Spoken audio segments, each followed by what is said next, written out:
Power star Puneeth Rajkumar ಅವರ 50ನೇ ಹುಟ್ಟುಹಬ್ಬ ನಾಳೆ ಅದ್ದೂರಿಯಾಗಿ ನಡೀತಾ ಇದೆ. ಕರ್ನಾಟಕದಾದ್ಯಂತ ಅಪ್ಪು ಅಭಿಮಾನಿಗಳೆಲ್ಲರೂ ಸಹ ಅಪ್ಪು ಅವರ 50ನೇ ಹುಟ್ಟುಹಬ್ಬವನ್ನ ಆಚರಿಸೋದಕ್ಕೆ ಈಗಾಗಲೇ ಸಕಲ ಸಿದ್ಧತೆಗಳನ್ನ ಮಾಡ್ಕೊಳ್ಳಾಗ್ತಾ ಇದೆ. ಸದ್ಯ ನಾವು ಕಂಠೀರವ ಸ್ಟುಡಿಯೋದಲ್ಲಿ ಅಪ್ಪು ಸಮಾಧಿ ಬಳಿ ಇದೀವಿ. ನೀವು ನೋಡ್ತಾ ಇರ್ಬೋದು ದೃಶ್ಯಾವಳಿಗಳಲ್ಲಿ. ನಾಳೆ ಎಷ್ಟು ಜನ ಬರಕ್ ಆಗುತ್ತೋ ಇಲ್ವೋ ಗೊತ್ತಿಲ್ಲ. ಬಿಕಾಸ್ ಯಾಕೆಂತಂದ್ರೆ ನಾಳೆ ಮಂಡೇ ಇರೋದ್ರಿಂದ ಈಗ್ಲೇನೆ ಸಂಡೇನೆ ನೆನ್ನೆನೆ ಸಾಟರ್ಡೆ ಕೆಲವೊಬ್ಬರೆಲ್ಲ ಬಂದಿದ್ರು, ವೀಕೆಂಡ್ ಆಗಿರೋದ್ರಿಂದ ಸಂಡೇನೂ ಸಹ ಹಲವಾರು ಮಂದಿ ಫ್ಯಾನ್ಸ್ ಎಲ್ಲರೂ ಸಹ ಬಂದಿದ್ರು. ಸೊ ನೀವು ಅಲ್ಲಿ ದೃಶ್ಯಾವಳಿಯಲ್ಲಿ ನೋಡ್ಬೋದು, ಅಪ್ಪು ಒಂದು ಸಮಾಧಿಯನ್ನ ದೇವಸ್ಥಾನದಂತೆ ವಿವಿಧ ಹೂಗಳಿಂದನೂ ಸಹ ಒಂದು ಅಲಂಕಾರವನ್ನ ಮಾಡ್ಲಾಗ್ತಾ ಇದೆ. ವಿವಿಧ ರೀತಿಯ ಹಾಗೆಯೇ ವಿವಿಧ ಫ್ಲೇವರ್ಸ್ ಅನ್ನ ಹೊಂದಿರುವಂತಹ ಹೂಗಳಿಂದ ಹಲವಾರು ಕೆಲಸಗಾರರಿಂದ ಆದ್ರೆ ಡೆಕೋರೇಷನ್ಸ್ ಮಾಡುವಂತಹ ಒಂದು ಸ್ಪೆಷಲಿಸ್ಟ್ ಗಳಿಂದ ಈ ಒಂದು ಅಪ್ಪು ಸಮಾಧಿಯನ್ನ ಅಪ್ಪು ದೇವಸ್ಥಾನವನ್ನ ಡಿಫ್ರೆಂಟ್ ಆಗಿ ಒಂದು ಮಂಟಪವನ್ನ ನಿರ್ಮಿಸಿ ಅದರೊಳಗಡೆ ಹೂಗಳಂದ್ರೆ ಒಂದು ಕಂಗಳಿಸುವಂತೆ ಅಂದ್ರೆ ನಗುಮುಖದ ಒಡೆಯನಿಗೆ ಒಂದು ಹೂಗಳ ರಾಶಿಯನ್ನ ತುಂಬಿಸ್ತಾ ಇದ್ದಾರೆ. ದೃಶ್ಯಾವಳಿಗಳನ್ನ ನೋಡ್ತಾ ಇರ್ಬೋದು. ಒಂದೊಂದು ಕೂಡ ಒಂದೊಂದು ರೀತಿಯಾದಂತಹ ಹೂಗಳಿಂದ ಡಿಫ್ರೆಂಟ್ ಜಾನರ್ ಅಲ್ಲಿ ಡಿಫ್ರೆಂಟ್ ಹೂಗಳ ಮೂಲಕ ನಗುಮುಖಿನ ಒಂದು ಒಡೆಯನ ಒಂದು ದೇವಸ್ಥಾನವನ್ನ ವಿಭಿನ್ನವಾಗಿ ಹಾಗೂ ವಿಶೇಷವಾಗಿ ಹೂಗಳಿಂದ ಅಲಂಕಾರವನ್ನ ಮಾಡ್ಲಾಗ್ತಾ ಇದ್ದಾರೆ.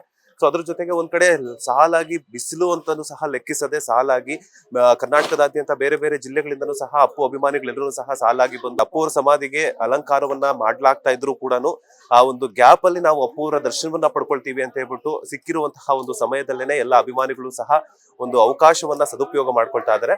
ಸದ್ಯ ಈಗ ನಮ್ಮ ಒಂದು ಏನಂತಂದ್ರೆ ನಾಳೆ ಅಪ್ಪು ಅವರ 50ನೇ ಹುಟ್ಟುಹಬ್ಬ ಏನಿದೆಯಲ್ಲ, ಸೊ ಅದಕ್ಕೆ ಡೆಕೋರೇಷನ್ ಜವಾಬ್ದಾರಿಯನ್ನ ಹೊಂದಿರುವಂತಹ ಇವರ ಉಪಸ್ಥಿತಿಯಲ್ಲಿ ನಡೀತಾ ಇದೆ. ಅಪ್ಪು ಅವರ ಒಂದು ಸಮಾಧಿಯ ಒಂದು ಉಪಸ್ಥಿತಿ ಏನಿದೆಯಲ್ಲ, ಸೊ ಇವರೇ ಒಂದು ಡೆಕೋರೇಷನ್ ಜವಾಬ್ದಾರಿಯನ್ನ ತಗೊಂಡಿರೋ. ನಾನು ಅವ್ರನ್ನ ಮಾತನಾಡಿಸ್ತಾ ಹೋಗ್ತೀನಿ. ಸರ್, ಮೊದಲನೇದಾಗಿ ನಮಸ್ತೆ, ನಿಮ್ಮ ಹೆಸರು? ನಮಸ್ಕಾರ ಸರ್, ನನ್ನ ಹೆಸರು ಆನಂದ್ ಅಂತ ಹೇಳಿ. ನಾವು 25 ವರ್ಷದಿಂದ ಹೂವಿನ ಅಲಂಕಾರದಲ್ಲಿ ಇದ್ದೀವಿ. ಸದ್ಯ ಇವಾಗ ಈ ಅಲಂಕಾರ ಮಾಡಬೇಕು ಅಂತ ಹೇಳಿದ್ದು ಸ್ಯಾಮ್ ಟ್ರಾವೆಲ್ಸ್ ಅಶ್ವಿನಿ ಮೇಡಮ್ ಅವ್ರಿಗೆ ತುಂಬಾ ಆತ್ಮೀಯರಾದಂತಹ ಫ್ಯಾಮಿಲಿ ಫ್ರೆಂಡ್ಸ್ ಅವರೆಲ್ಲರೂ. ಆ ರೀತಿ ಬಂದಾಗ ಇವ್ರ ಹೆಸರು ಸುನೀಲ್ ಅಂತ, ನಮ್ಮ ಹುಡುಗ. ನಾವು ಇವರ ಜೊತೆಲೆ ಬೆಳೆದಿರೋದೆಲ್ಲ ಜೊತೆಲೇನೆ. ಹಾಗಾಗಿ ಅವರು ನಮಗೆ ಜವಾಬ್ದಾರಿ ಕೊಟ್ಟಾಗ ನಾನು ಇಲ್ಲಿ ಬಂದು ನೋಡಿದೆ. ನನಗೆ ಒಂದು ಬರ್ತಿದ್ದಂಗೆನೆ ಪುನೀತ್ ಅವರು ಫೋಟೋ ನೋಡ್ತಿದ್ದಂಗೆನೆ ಏನೋ ಒಂಥರ ಫೀಲು. ಅವರು ದೇವಸ್ಥಾನದಲ್ಲಿ ಇರಬೇಕಾದವರು. ಹಾಗಾಗಿ ಒಂದು ದೇವಸ್ಥಾನ ಟೈಪಲ್ಲಿ ಏನಾದ್ರೂ ಮಾಡೋಣ ಅಂತ ಹೇಳಿದಾಗ ನನ್ನ ಮೈಂಡಿಗೆ ಬಂದಿದ್ದು ಒಂದೇ, ಅವ್ರನ್ನ ದೇವಸ್ಥಾನ ಟೈಪಲ್ಲಿ ಮಾಡಿ ದೇವಸ್ಥಾನದಲ್ಲಿ ಅಲಂಕಾರ ಮಾಡಿ ಮಂಟಪ ಮಾಡಿ ಅವ್ರನ್ನ ದೇವಸ್ಥಾನದಲ್ಲಿ ಕೂರಿಸ್ಬೇಕು 50ನೇ ವರ್ಷದ ಹುಟ್ಟುಹಬ್ಬಕ್ಕೆ ಅನ್ನಿಸ್ತು. ಹಾಗಾಗಿ ಅದನ್ನ ಶೇರ್ ಮಾಡಿದಾಗ ಮೇಡಮ್ ಅವ್ರು ಆಯ್ತು, ನೀವೇನು ಬೇಕಾದರೂ ಮಾಡಿ, ನಾವು ನಿಮಗೆ ಫುಲ್ ಸಪೋರ್ಟ್ ಆಗಿರ್ತೀವಿ ಅಂತ ಹೇಳಿ ನಮಗೆ ಫ್ರೀಡಮ್ ಕೊಟ್ಟರು. ಹಾಗಾಗಿ ಈ ಟೈಪಲ್ಲಿ ಒಂದು ಮಂಟಪನ ಹಾಕಿ ಇವಾಗ ಹೂವಿನ ಅಲಂಕಾರನ ಬೆಳಗ್ಗೆಯಿಂದ ಸ್ಟಾರ್ಟ್ ಮಾಡಿದ್ದೀವಿ. ಬಿಫೋರ್ 1 ಡೇ ಮೊದಲೇ ಮಂಟಪ ಎಲ್ಲ ಸೆಟ್ ಮಾಡಿದ್ವಿ. ತುಂಬ ಕ್ರೌಡ್ ಇರೋದ್ರಿಂದ ಇವಾಗ ಹೂವಿನ ಅಲಂಕಾರನ ಸ್ಟಾರ್ಟ್ ಮಾಡಿದ್ವಿ. ಆಕ್ಚುಲಿ ಎಲ್ಲರೂ ನೈಟ್ ಟೈಮಲ್ಲಿ ಮಾಡ್ತಾ ಇದ್ರು, ಲೈವಲ್ಲಿ ಯಾರಿಗೂ ಸಿಗ್ತಾ ಇರಲಿಲ್ಲ. ನಾವು ಏನು ಮಾಡ್ತಾರೆ, ನೈಟ್ ಮಾಡಿ ಬೆಳಿಗ್ಗೆ ಬಂದು ನೋಡ್ತಾ ಇದ್ರು ಅಷ್ಟೇ ಅಭಿಮಾನಿಗಳು. ಇವಾಗ ಒಂದು ಅಪ್ಪು ಸರ್ ಹೇಗಿದ್ರು ಅದೇ ಥರ ನಾವು ಕೂಡ ಒಂದು ಲೈವಲ್ಲಿ ತೋರ್ಸೋಣ ಅಂತೇಳಿ ಫ್ಲವರ್ ಡೆಕೋರೇಷನ್ನ ಇವಾಗ ಬೆಳಿಗ್ಗೆಯಿಂದನೇ ಸ್ಟಾರ್ಟ್ ಮಾಡಿ 1 ಡೇ ಬಿಫೋರ್ ಮಾಡ್ತಾ ಇದೀವಿ. ಏನಂದ್ರೆ ಇವಾಗ ಅಲಂಕಾರ ಮಾಡಿದ್ದು ಅಪ್ಪು ಸರ್ ಇದ್ದಿದ್ರೆ ಅದನ್ನು ಅದ್ಭುತವಾಗಿ ಎಲ್ಲರೂ ಸೆಲೆಬ್ರೇಟ್ ಮಾಡ್ತಾ ಇದ್ರು.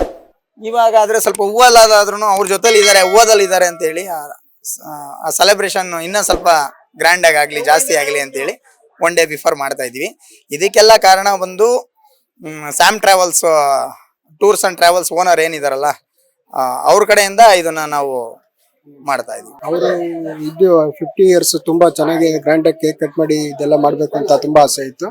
ಈ ತರ ಇದಾದ್ರಿಂದ ಅವರು 50ನೇ ವರ್ಷದ ಬರ್ತಡೇನ ತುಂಬಾ ಗ್ರ್ಯಾಂಡ್ ಆಗಿ ಫ್ಲವರ್ ಡೆಕೋರೇಷನ್ ಅಲ್ಲಿ ತುಂಬಾ ಮಾಡ್ಬೇಕಾಯ್ತು ಅಂತ ಅವ್ರು ಹೇಳಿದ್ರಿಂದ ವಿವಿಧ ಹೂವುಗಳಿಂದ ನಾವು ತುಂಬಾ ಒಳ್ಳೊಳ್ಳೆ ಹೂವು, ಅದು ಅವರು ಯಾವ ತರ ಸೆಲೆಕ್ಷನ್ ಮಾಡಿದ್ದಾರೆ ಆ ತರ ಹೂವುಗಳಿಂದ ನಾವು ಅಲಂಕಾರ ಮಾಡ್ತಾ ಇದ್ವಿ. ಸರ್, ಎಷ್ಟು ಜನ ಟೀಮ್ ಈ ಒಂದು ಕೆಲಸವನ್ನ ಮಾಡ್ತಾ ಇದ್ದಾರೆ, ಹಾಗೇನೆ ಎಷ್ಟು ಗಂಟೆಗಳಿಂದ ಅಪ್ಪು ಅವರ ಒಂದು ಸಮಾಧಿಯನ್ನ ಒಂದು ಅಲಂಕಾರವನ್ನ ಮಾಡ್ಲಾಗ್ತಾ ಇದೆ ಅಂತ? ಸದ್ಯ ಇವಾಗ ನಮ್ಮ ಟೀಮ್ ಬಂದು 50 ಜನ ಇದೀವಿ. 50 ಜನದ ಮೇಲೆ ಇದೀವಿ.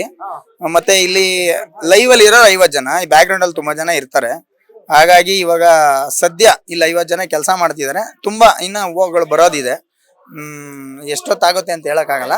ಒಂದು ಮಂಟಪದ ಅಲಂಕಾರ ಇನ್ನ ಇದೆ. ಇವಾಗ ಸದ್ಯ ಒಂದು ಅಪ್ಪು ಇರೋ ಜಾಗ ಮಾತ್ರ ಅಲಂಕಾರ ಮಾಡ್ತಾ ಇದೀವಿ. ಮಂಟಪ ಬರೋದು ಇನ್ನ ಮಂಟಪಕ್ಕೆಲ್ಲ ಹೂವು ಬರೋದು ಇನ್ನ ಟೈಮ್ ಹಿಡಿಯುತ್ತೆ. ಇದು ಎಷ್ಟೊತ್ತಾಗುತ್ತೆ ಅಂತ ಹೇಳಕ್ಕಾಗಲ್ಲ. ಸದ್ಯ ಇನ್ನ ಟೈಮ್ ತಗೊಳುತ್ತೆ ಡೆಕೋರೇಷನ್ಗೆ. ಯಾವ ಹೂಗಳಿಂದ ಈ ಒಂದು ಅಲಂಕಾರವನ್ನು ಮಾಡಲಾಗ್ತಾ ಇದೆ? ಅಂದ್ರೆ ಎಲ್ಲಾದ್ರೂ ಬೇರೆ ಬೇರೆ ಕಡೆಯಿಂದ ಏನಾದ್ರು ಬೇರೆ ಬೇರೆ ಅಂದ್ರೆ ಒಂದೊಂದ್ ಕಡೆಯಿಂದನೂ ಸಹ ಒಂದೊಂದು ಹೂವ ಫೇಮಸ್ ಆಗಿರುತ್ತೆ. ಸೊ ಬೇರೆ ಬೇರೆ ಕಡೆಯಿಂದ ಏನಾದ್ರು ಬೇರೆ ಬೇರೆ ಹೂಗಳನ್ನ ತರಿಸುವಂತಹ ಪ್ರಯತ್ನವನ್ನ ಮಾಡಿದಿರಾ ಅಂತ? ಎಲ್ಲನೂ ಆಲ್ಮೋಸ್ಟ್ ಊಟಿಯಿಂದ ಬಂದಿದೆ. ಲಿಲ್ಲಿ ಮತ್ತೆ ಆಂಥೋರಿಯಂ, ಹೈಡ್ರೋಜನಿಯಾ. ಇನ್ನು ಮಾಮೂಲಿ ಲೋಕಲ್ ಅಲ್ಲಿ ರೋಸು, ಕ್ರಿಸಾಂಥಿಮಮ್ ಆ ಥರ ಎಲ್ಲ ಹೂಗಳು ಇಲ್ಲೇ ಇದೆ. ಆರ್ಕಿಡ್ಸು ಆ ಥರ ಎಲ್ಲ ಇಲ್ಲೇ ಸಿಗುತ್ತೆ. ಬ್ಯಾಂಕ್ ಆ ಥರ ಹೂವು ಎಲ್ಲ ಇಲ್ಲೇ ಲೋಕಲ್ ಹೂವು ಎಲ್ಲ ಮಿಕ್ಸ್ ಮಾಡಿ ಮಾಡ್ತಾ ಇದೀವಿ. ಇನ್ನು ಈಚೆಗಡೆ ಬಂಟ್ಪಾಕೆಲ್ಲ ಒಳ್ಳೊಳ್ಳೆ ತರ ಪರ್ದಗಳು, ತೋಮಾಲೆಗಳು ಆ ಥರ ಎಲ್ಲ ರೆಡಿ ಆಗ್ತಾ ಇದೆ. ಎಲ್ಲ ಒಂದು ಬಿಫೋರ್ 9 o'clock ಎಲ್ಲ ರೆಡಿ ಆಗ್ಬಿಡುತ್ತೆ. ಇನ್ನು 9 ಗಂಟೆವರೆಗೂ 9 ಗಂಟೆ ಆಗುತ್ತೆ ನೈಟ್. ಆಮೇಲೆ ಅವ್ರದ್ದು ಹೆಸರಲ್ಲಿ ಈ ಥರ ಹೆಸರೆಲ್ಲ ಹೂವದಲ್ಲೆಲ್ಲ ಹೆಸರು ಮಾಡ್ತಾ ಇದೀವಿ. ಅದೆಲ್ಲ ಒಂದು ನೈಟ್ 9 ಗಂಟೆ ಆಗುತ್ತೆ. ಟೈಮ್ ಇಷ್ಟೇ ಅಂತ ಹೇಳಕ್ಕಾಗಲ್ಲ ಸದ್ಯ. ಇನ್ನ 9 ಗಂಟೆನೂ ಆಗ್ಬೋದು, ನೈಟ್ ಎಲ್ಲ ಆಗ್ಬೋದು. ಕೆಲಸ ಅಂತ ನಡೀತಾ ಇರುತ್ತೆ. ಬಟ್ ಅದ್ಭುತವಾಗಿ ಏನೋ ಒಂದ್ ಸ್ವಲ್ಪ ವಿಶೇಷವಾಗಿ ಮಾಡೋಣ ಅಂತ ಹೇಳಿ ಮಾಡ್ತಾ ಇದೀವಿ. ನೋಡೋಣ ಹೇಗೆ ಔಟ್ಪುಟ್ ಬಂದಾಗ್ಲೇನೆ ನಮ್ಗೂ ಖುಷಿ ಮಾಡಿರೋದಕ್ಕೆ. ಅಪ್ಪು ಅವ್ರಿಗೂ ಒಂದು ಏನು ಅವರು ಈಗ ಬದುಕಿದ್ರೆ ಇದ್ದಿದ್ರೆ ಆದ್ರೂ ಸೆಲೆಬ್ರೇಷನ್ ಬೇರೆ ತರ ಇರ್ತಾ ಇತ್ತು. ಬಟ್ ಏನ್ ಮಾಡ್ತೀರಾ, ಇಲ್ಲಿ ಬಂದಾಗೆಲ್ಲ ಒಂದು ನೋವು ಕಾಡ್ತಾನೆ ಇರುತ್ತೆ ನಮಗೆ.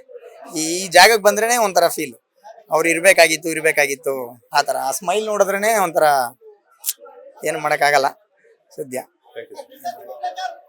ನೋಡಿದ್ರಲ್ಲ, ಅಂದ್ರೆ ಬೆಳಗ್ಗೆಯಿಂದಲೇ ಈಗಾಗಲೇ 50 ಜನ ಹೂಗಳನ್ನ ಅಲಂಕಾರ ಮಾಡುವಂತಹ ಡೆಕೋರೇಟರ್ಸ್ ಎಲ್ಲಾನು ಸಹ ಈಗಾಗಲೇ ಮುಂಜಾನೆಯಿಂದಲೇ ಸಹ ಅಪ್ಪು ಅವರ ದೇವಸ್ಥಾನವನ್ನ ವಿವಿಧ ಹೂಗಳಿಂದ ಅಲಂಕಾರವನ್ನು ಮಾಡಲಾಗ್ತಾ ಇದೆ. ರಾತ್ರಿ ಇನ್ನೂ ಸಹ ಮಂಟಪದ ಒಂದು ಡೆಕೋರೇಷನ್ ಆಗಿರ್ಬೋದು, ಹಾಗೇನೆ ಅಪ್ಪು ಅವರ ಹೆಸರನ್ನು ಸಹ ಹೂಗಳಿಂದ ಅಲಂಕಾರ ಮಾಡುವಂತಹ ಪದ್ಧತಿಯನ್ನು ಸಹ ಅವರು ಅವರ ಒಂದು ಪ್ಲಾನ್ ಅಲ್ಲಿ ಅಳವಡಿಸಿಕೊಂಡಿದ್ದಾರೆ. ಸೊ ಆದ್ರೆ ಇನ್ನು ಎಷ್ಟೊತ್ತಾಗುತ್ತೆ ಏನಾಗುತ್ತೆ ಅನ್ನೋದಕ್ಕೆ ರಾತ್ರಿ ಅಪ್ರಾಕ್ಸಿಮೇಟ್ ಒಂದು 9 ಗಂಟೆ ಅಥವಾ 10 ಗಂಟೆ ಆಗುತ್ತೆ ಅನ್ನುವಂತಹ ಅವರ ಯೋಜನೆಯ ಒಂದು ಪ್ರಕಾರ. ಸದ್ಯ ಇಲ್ಲಿರುವಂತಹ ಮಾಹಿತಿ ಏನಂತಂದ್ರೆ, ಒಂದಷ್ಟು ಜನ ಅಭಿಮಾನಿಗಳು ಒಂದು ಸಾಲಾಗಿ ಬೇರೆ ಬೇರೆ ರಾಜ್ಯಗಳಿಂದಲೂ ಸಹ ಬೇರೆ ಬೇರೆ ಜಿಲ್ಲೆಗಳಿಂದಲೂ ಸಹ ಅಪ್ಪು ಅವರ ದರ್ಶನವನ್ನ ಪಡ್ಕೊಳ್ಳಲಾಗ್ತಾ ಇದೆ. ಬರುವಂತಹ ಅಭಿಮಾನಿಗಳು ಎಲ್ಲೂ ಸಹ ತೊಂದರೆ ಆಗದಂತೆ ಡೆಕೋರೇಷನ್ ಪಾರ್ಟಿಗೆ ಡೆಕೋರೇಟರ್ಸ್ ಎಲ್ಲನೂ ಸಹ ಅಲಂಕಾರವನ್ನು ಮಾಡಲಾಗ್ತಾ ಇದೆ. ಇದಿಷ್ಟು ಕಂಠೀರವದ ಅಪ್ಪು ಅವರ ಸಮಾಧಿಯ ಬಳಿರುವಂತಹ ಮಾಹಿತಿ. ಕ್ಯಾಮರಾ ಪರ್ಸನ್ ರವಿಚಂದ್ರ ಜೊತೆ Manjunath Srinivas, boss TV Kannada, Bengaluru. Latest ಹಾಗೂ ಇಂಟ್ರೆಸ್ಟಿಂಗ್ ಸುದ್ದಿಗಳಿಗಾಗಿ ಬಾಸ್ ಟಿವಿ ಕನ್ನಡ ಚಾನೆಲ್ನ ಸಬ್ಸ್ಕ್ರೈಬ್ ಮಾಡಿ. ಹಾಗೆಯೇ ಬೆಲ್ ಐಕಾನ್ ಪ್ರೆಸ್ ಮಾಡಿ. ಇದರ ಜೊತೆಗೆ ಫೇಸ್ಬುಕ್, ಇನ್ಸ್ಟಾಗ್ರಾಮ್, ಎಕ್ಸ್ ನಲ್ಲೂ ಮಿಸ್ ಮಾಡದೆ ಫಾಲೋ ಮಾಡಿ.